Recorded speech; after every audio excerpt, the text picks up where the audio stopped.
I am just going to give a bit of a heads up. There's a little bit of code and some demonstration in this talk, so if you think sitting at the back could be an issue for your site, feel free to come forwards now before we get started. Otherwise, we'll jump right into it. Welcome to my talk about using Unreal automation at Riot Games.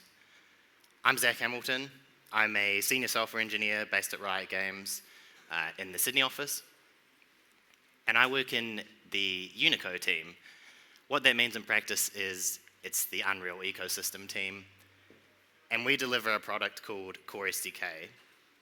Core SDK is Riot's special brand of Unreal Engine.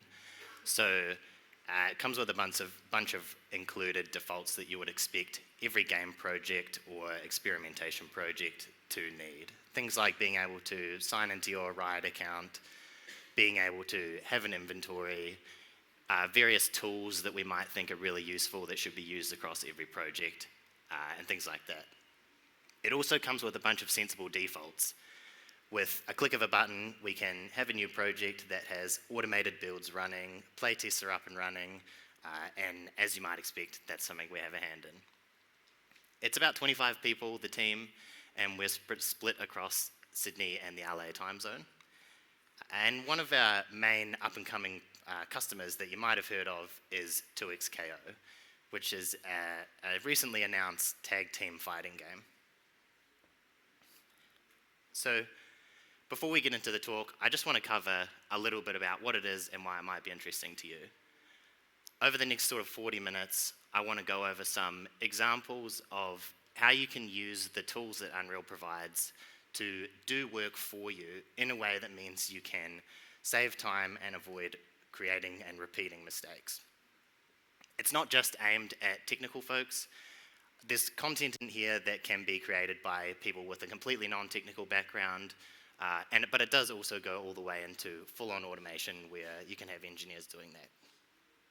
And it really should be useful, as I mentioned, because if you leverage the tools that come with Unreal to save you time, not only is it faster and you have better iteration, but doing something automatically is always less error-prone than doing it yourself. So, it's a little bit of a journey today. We're going to cover the golden path of what good automation can look like, and then we're going to break down that good automation journey into a few steps where we use automated testing as our example of making Unreal do something for us.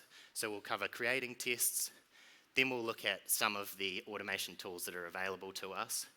We'll do a little side quest into how we utilize those automation tools at Riot. And then I'll go over an example of how you can launchpad and get started creating your own automation. So let's start with what automation can look like. I want to take you on a little theatre of the mind journey. I wake up Monday morning, head into work at Sydney, and I spend all morning working on this really cool gun that I want to add into our new game, Poro Fighter 2000. And I'm stoked. You can run around, pick up this gun, shoot some bullets around, and it's heaps of fun. In the afternoon, I decide it's ready to be shipped, so I submit that gun up into our repository so that everyone else can access it and start using it. I sign off for the day and go to bed. Then, Poro Dev wakes up. It's LA morning, Monday morning. He makes some changes to the game. He's like, yes, I'm the best developer. I've made all these cool changes. He submits those changes. It's my Tuesday morning. I get into bed. I go to use my gun, and suddenly it's not working anymore. I can't pick it up. I can't shoot it. I can't do anything. And I'm super salty because I've just spent my entire afternoon fixing up the rubbish that Poro Dev has submitted while I was asleep. This is a terrible developer experience, right? And I'm sure people have experienced it before. You submit something, you're super happy with it, and then all of a sudden you find there's been a regression, things aren't working the way you expected them to. What if there was some awesome command line that we could just have run automatically where we have something that we've predefined that understands, okay, I want to run some tests, which means I have to automatically compile the editor. Once we've automatically compiled the editor, we run a custom task that's specific to our game, and then without doing anything, we launch an instance of the editor, run some tests where we walk forwards, pick up a gun, fire a projectile, and we get this lovely output that says, actually, the state of the game when you last touched it is exactly as you expect it to be because we've run these tests and they've passed. We can do that, as you've just seen. So we're going to take a bit of a journey on how to get there. First of all, obviously, if we want to run automated tests, we have to have created some tests. Testing in Unreal generally is broken into three broad categories. We have functional tests. These are tests written in Blueprint. They're exactly the same as creating gameplay logic. So generally, if you've made gameplay logic in Blueprint, functional tests are a pretty good place to test that. We have automation tests. These are a bit of an odd one. They can just be your normal unit tests. If I give you X, do I get back Y? But they can be much more complicated. We have access to things like the online subsystem, so we can check if logging in returns a valid session. We can load maps, do all sorts of things. And then the weird kind of adjacent sibling is Gauntlet. Gauntlet is Unreal's automation framework. This is what we can use to orchestrate tests. We can say we need X instance of a client, we need a server, we launch those, discover what tests are available, and then Gauntlet will handle running those tests for us. I don't expect you to be able to read this, but just to give you an idea of how much Blueprint is needed to run a test, this is the blueprint we had to check that we could walk forwards, pick up our gun, and fire a projectile. So we initialize it by just saying walk forwards, check if we have a gun, if we do left click, then if the projectile actor exists, that means everything's functioning as we expected. Similarly, C++ tests, there's not a lot to get them going. We have the name of our test class and some associated logic. This is where we could do things like say, I want to check that everyone implementing the pickup actor interface is behaving the way I expect to. So I'm going to iterate through all of those and make sure that when I try to pick something up, it actually ends up in my hand. Then we have the name of the test. This is how our automation is going to discover the test. And finally, we have some context flags. This lets you do things like say, this test should only run in the editor because it relies on some tool that is only present when you have an editor context. Once you've made some tests, obviously you want to make sure they work locally before you just send them to main and have everyone else realize that they're now failing tests. So we can use the session front end to do this. This is available through the editor, and we can just search and find our tests, run them, and see if they pass locally. It's really good because it means if something's failing locally, I've got a really quick iteration loop. I make a couple of changes, run it again from the session front end, and then I know everything's working as I expected it to. Now that we know how to create some tests, how do we use automation to leverage those? What kind of automation tools are available to us? Generally, if you're doing automation with Unreal, you'll use one of three things, most likely in this order. First off, we have build graph, which is a XML language that ships with Unreal that allows you to define a sequence of operations you want to perform and some dependencies between those operations. You'll launch that build graph script using the Unreal automation tool. This is the workhorse of any automation, as the name might give away. It lets you do all the things you'd expect, like building, cooking, running tests, and of course, launching build graph. Finally, if you're really getting down in the weeds, you might find yourself using Unreal Build Tool. Unreal Build Tool is the thing that runs every time you try and launch a source version of the editor. But generally, this will just work automatically, so you probably won't touch it too much. So let's cover build graph and get an understanding of how we can use it to create automation. The most important part of build graph is nodes. And a node is where you define one or more units of work. We also have agents, but I will note that this generally doesn't apply unless you're using a continuous integration system like Horde, where you can specify that you want specific nodes to run on a specific type of hardware. Then we define our dependencies between these operations. We can configure it at runtime. This is really important for a team like ours, where we're delivering a shared distribution of Unreal, because it means we can just have a switch like, what is the name of your project? create automation once, and then it just works magically by changing the name of the project. And most importantly, it's extendable. If the built-in tasks that come with BuildGraph and Unreal Automation tool don't do something you want them to, it's very easy to just make them do it yourself. So let's cover an example. Let's say I want to run some tests. They always need a client, and sometimes they have more complicated tests that also need to connect to a server. We know that to run a client, we're going to have to first have a cooked client. This means that we're going to have to compile the client, and we'll also need a compiled editor to be able to run that cook.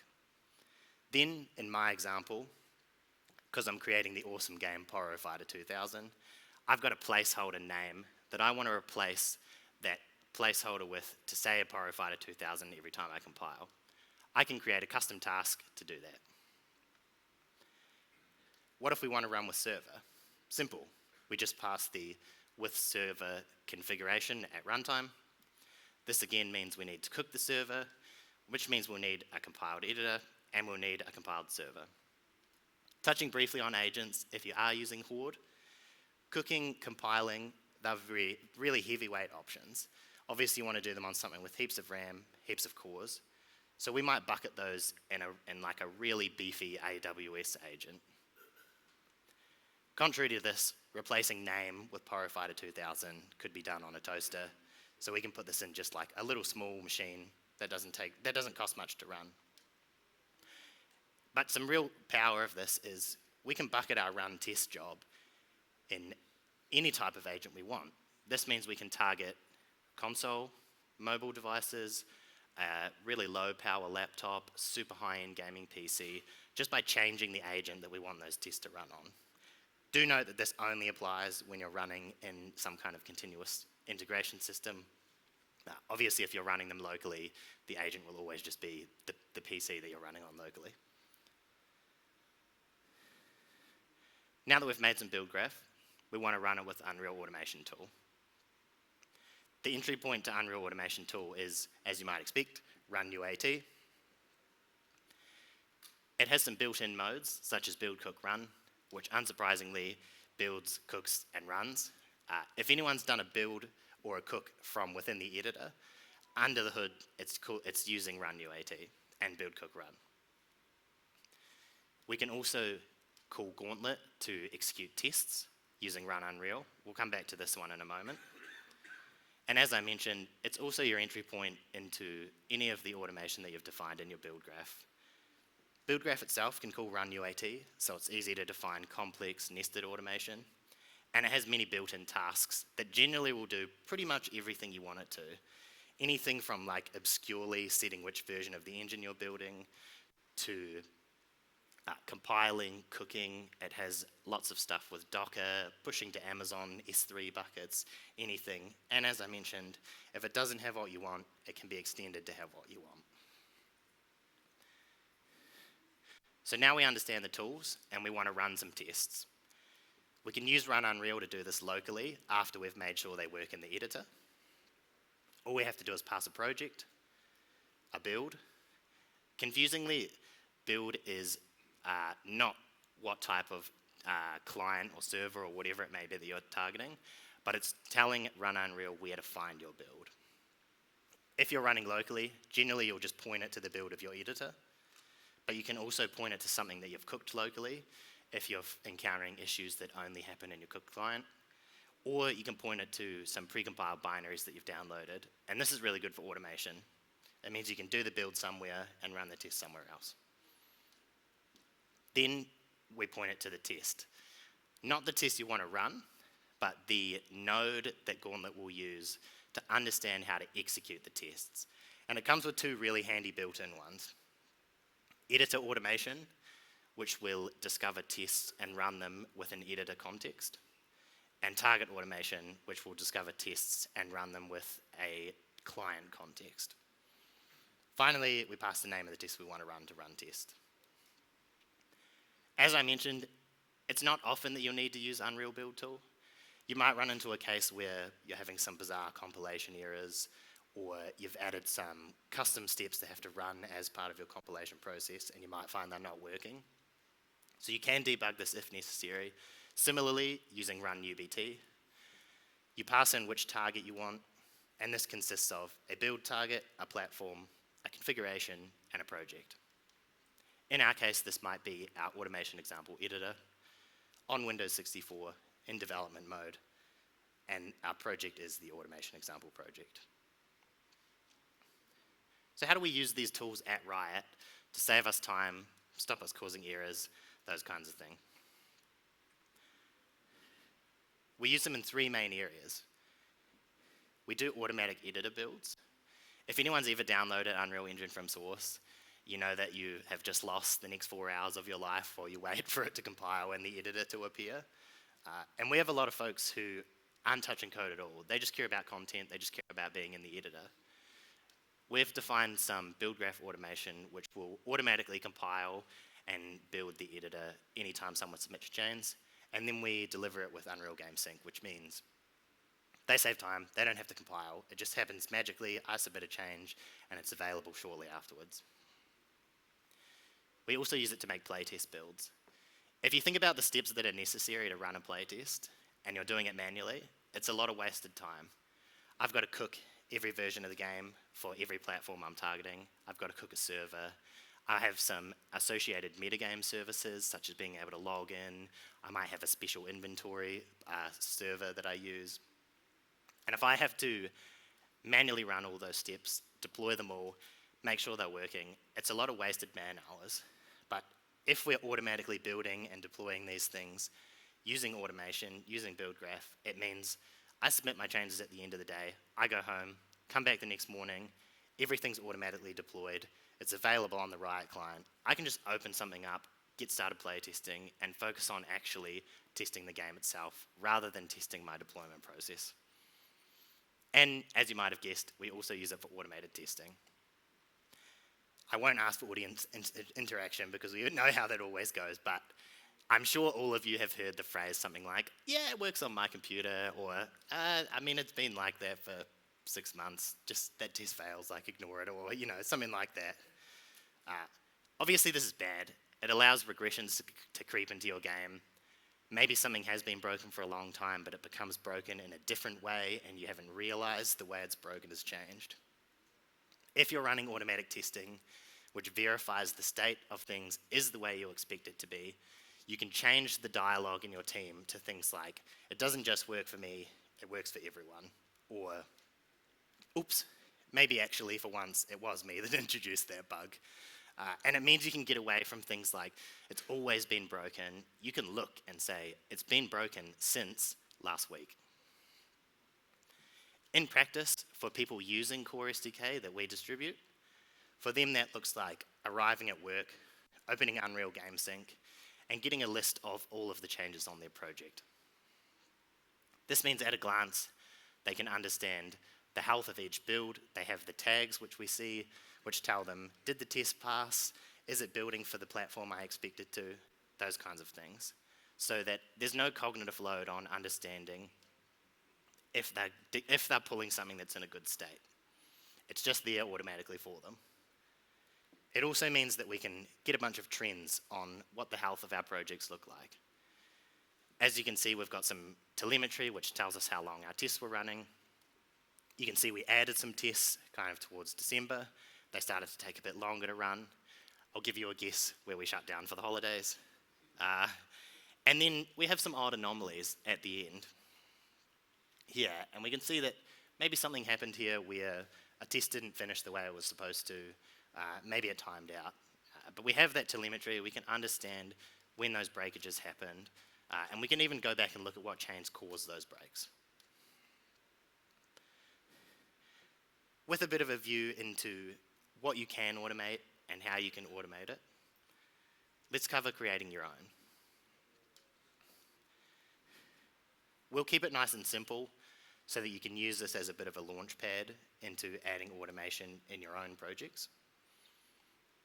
And we'll recreate the video example. We want to run some tests. We'll just run them directly against our editor. That means that we'll have to have a compiled editor. And to understand how we can add some customization, we're just going to have an echo server that yells back at us what we yell at it. Obviously, it's all running on our local PC, which means the agent will just be our local PC. So we jump in editor. I spend all day making this awesome gun that's definitely not the first person template. I've made it so that I can pick it up, run forwards, and I'm pumped. Now I'm going to add some tests to it, so that when PoroDev signs on, he can't ruin all of my good work. The first thing I want to do is minimize the world as much as possible. What do I actually need to test the gun? I need a floor so that I don't fall out of the world, and I need the gun so that I can walk forwards to it and pick it up. Once I have those, this is a gameplay test, so a functional test is a pretty good fit. I use the start test node, which is called once on every start and good for test setup. This is where I'm going to tell my character to just start walking forwards. In the tick, as you might expect, it's like every other tick function, called every game tick, and it's just normal blueprint. I'm going to define some test logic that says, if I'm walking forwards and find out that I've now picked up a gun, I want to do a left click and check if a bullet's appeared in the world. If the bullet's appeared in the world, it's time to say, actually, yep, this test is finished. The behavior is how I expected it to be. The final step is actually dragging my blueprint test into the world. The reason this is important is I can define some common test logic, such as try and move forwards, try and pick up an item that might be a variable in that blueprint. Then, rather than saying, write a test for pick up item A, pick up item B, pick up item C, I can just create another instance of that actor, point it to a different item, and I know the test is also working for that item. An important thing to note here is that in our C++ tests, we encode the name of the test directly into where we create it in code. However, with blueprint tests, because we can have multiple instances of the actors, the name of the test will actually be the name of the actor in the level. That brings us on to test discovery. How does the editor and our automation know where to find these tests? Functional tests, as I mentioned, are a combination of project.functionalTest, where they live in your content, which map they're in, and then the name of the actor. Automation tests are just exactly what you call them. And as a side note, if you are using Gauntlet to run your tests automatically, you can also define groups. This means that you can split tests. We do this a lot at Riot. It means we can have things like a group for tests that just expect to have an editor context, or a group for tests that are really fast, and we actually want to run those tests every time someone submits something.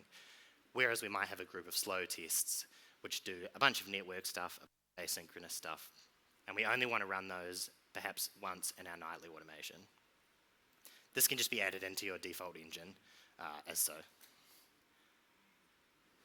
And then obviously, finally, we can open the session front end, run those tests, and understand that they're working locally. Now that we have working tests, it's time to create some build graph. As I mentioned, we can have some options. Oh, that's fairly legible. We can have things like which project we want to target, which build type we want to use, and so on. These are arbitrarily configurable. Once we've defined some options, we know that the 3 steps we had to do were compile our editor, run our custom automation step, and then finally run the tests. So we define a node to compile the editor, and this produces some editor binaries as its output. Then we have our custom task, which simply we pass in some random arguments and it will do some work. And finally, we define the step where we want to run Unreal and run our tests. And we say that this node requires the editor binaries output, and it also requires the custom task that we just created ourselves. So how do we actually create that task? What does the content of that look like? Actually, quite easy again. We define some custom task parameters. These can be whatever we want. We give the task a name. This is the name that you use to reference your custom task from build graph. And then finally, we define what actions we want that task to perform. In this case, it's just going to say, these are the arguments I was passed. Now that we've defined all this, we once again find ourselves at the stage where we can, with the click of a button, have automation work for us that compiles the editor, runs our custom task, launches everything, and runs some tests. While this runs in the background, I will note, the way build graph runs locally and the way build graph runs in your automation are exactly the same. This is really important because it means if something breaks in your build system, you don't have to remote into your build system, do a bunch of fiddling around, working out what kind of weird environment variables are happening and causing it to fail. You can just run the exact same build graph locally, hope that it fails there, and debug it locally. So, with all of that covered, I wanted to do a bit of a demo, a live demo, and show you that it is actually as easy to do as we've said, and it's not just me talking about it. So, we'll jump on into the editor. As you can see, I'm in my awesome project where I can run around, pick up my gun, and fire a weapon. Now I'm happy with that work, and I want to test it. So what I do is I jump into a test world, I minimize it as much as possible, and then I create my test.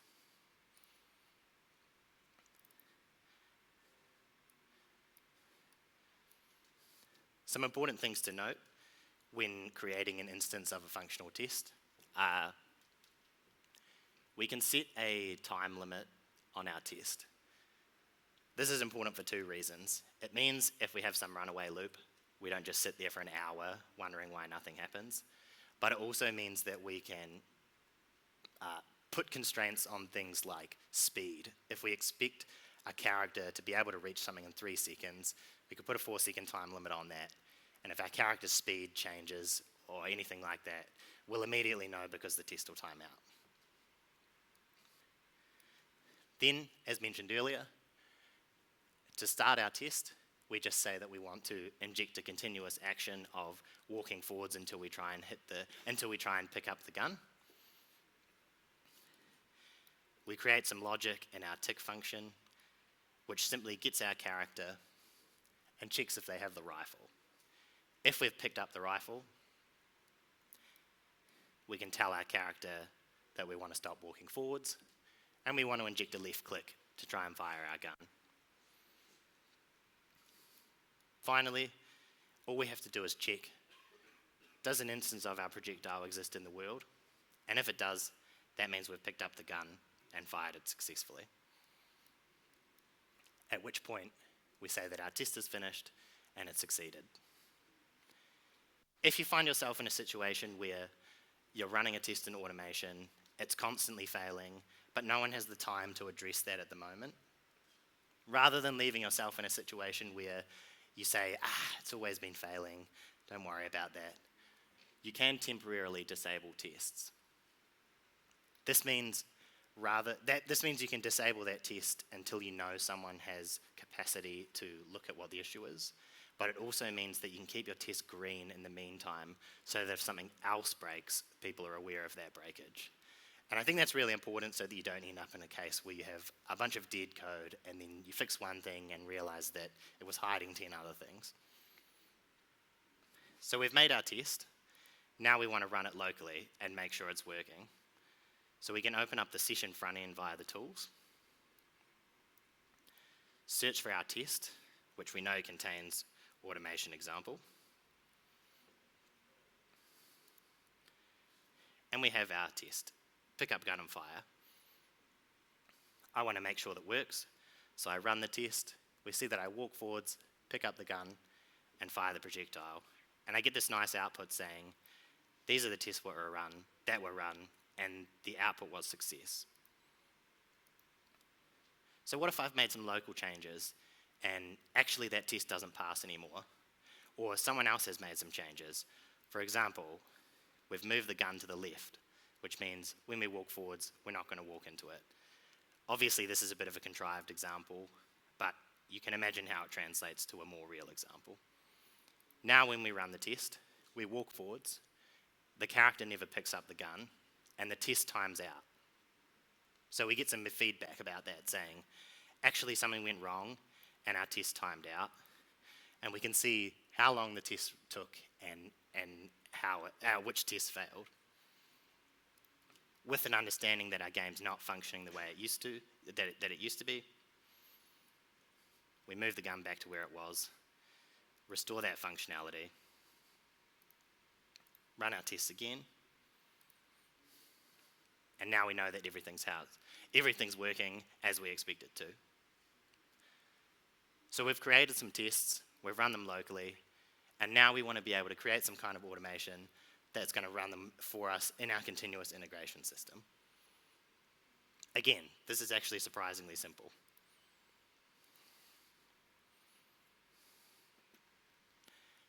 As we saw before, all the code it takes to compile an editor, run a custom task, and then run those tests can fit into just a few lines. We compile our editor, which produces editor binaries. We run our custom task, and then we run our tests, which require those two things. As your game project moves along in its life cycle, you're going to have new needs. You might decide, actually, just running our tests against the editor isn't sufficient anymore. Now we want to run them against a client, and we need to cook the client. Obviously, I'm not going to make you sit through a client cook on my laptop, or the talk would be 6 hours long. But we can add a custom task, something like, what if we just said, okay, we want to add a new node that waits for a bit. I'm going to wait for 1 second and then continue. So we define that new node. We update the requirements of our client test node to also say, now we want to wait for a bit. And then finally, with that done, we can jump into our terminal, run our build graph locally, which we can see now has 4 steps. It's going to compile the editor. It's going to realize that it has another dependency, which is to wait for a bit, and then it's going to launch the tests.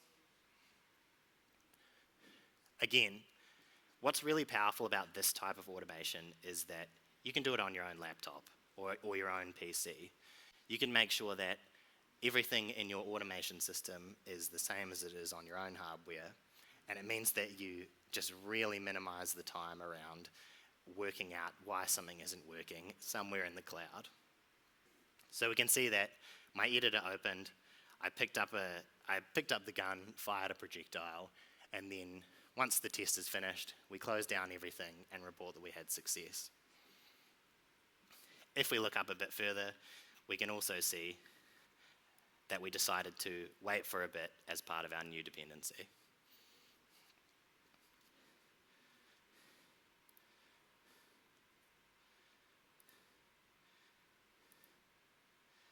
With that, I think I'm running a little bit early. I'm going to hand over to some questions, but before I do, I just want to point out that if anyone wants access to any of the code, including the tests and the project that we ran, they're available on GitHub here.